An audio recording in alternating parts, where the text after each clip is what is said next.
Let's make Italian panini all'olio.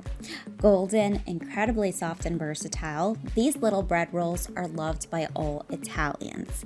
I'm sure you've heard of focaccia, ciabatta, and maybe even pane dei castelli, but I bet you haven't heard of panini all'olio. Light, fluffy, and enriched with olive oil, they're perfect for sandwiches, aperitivo, or simply enjoyed warm with a drizzle of extra virgin olive oil. Today I'll show you how to make these from scratch using simple, authentic ingredients. Oggi facciamo I panini all'olio. Mamma mia quanto sono buoni. The ingredients you'll need are very basic, and while you can knead the dough by hand, I'll be using my stand mixer today, because even Italians appreciate a little help now and then. If you'd like to make the dough by hand, head over to my website for detailed instructions. To the warm milk, I've added the yeast, and you want to let that sit for 5 minutes until it foams up. This means the yeast is alive and well. To this mixture, we're going to add 1 egg for richness and plenty of extra virgin olive oil. Will you taste it? Not really, but it gives the buns their incredibly soft and tender texture. Set this to the side.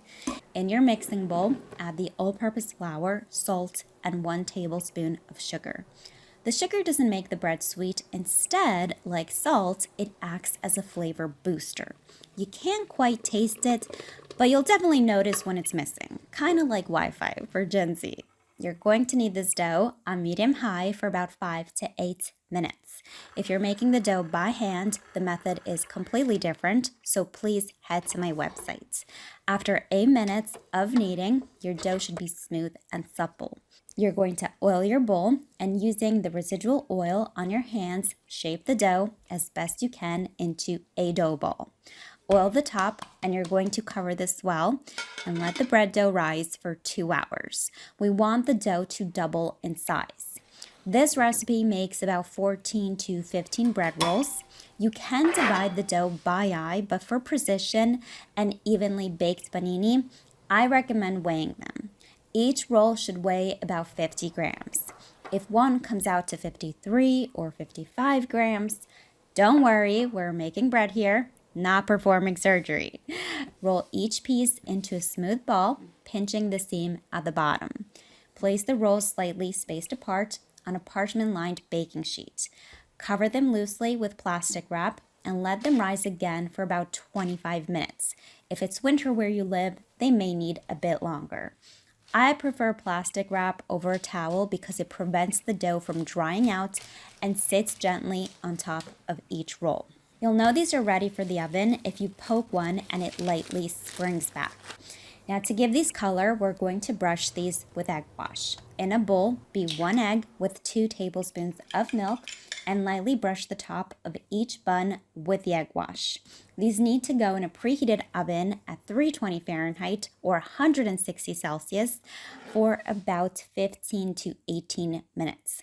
Do not overbake these or they will dry out. Let the bread roll sit for 15 minutes to slightly cool, and trust me, this is the hardest part. The aroma will test your patience. But good things come to those who wait, especially homemade Italian bread. Once they're cooled, they're ready to enjoy. These store beautifully and couldn't be easier to keep fresh. When they're completely cool, simply place them in a Ziploc bag or an airtight container, and they'll stay soft and delicious for days, if they last that long. These are the panini you'll always find at Italian birthday parties, catered events, or aperitivi. Slice them open and fill them with your favorites. Classic combinations include mortadella and cheese, salame and formaggio, or prosciutto. The possibilities are endless. They're so incredibly soft that in Italy, we often skip condiments altogether. No mayonnaise, no mustard, nothing. The flavor of the bread and the quality of the ingredients speak for themselves. Because when the bread is this good, it doesn't need any help. Now, these rolls also make the most incredible burger buns, so let's make some sliders. I like to use my Made-In stainless steel pans to make the burger patties. If you don't know Made-In, they make really incredible professional quality cookware used in restaurants and at home.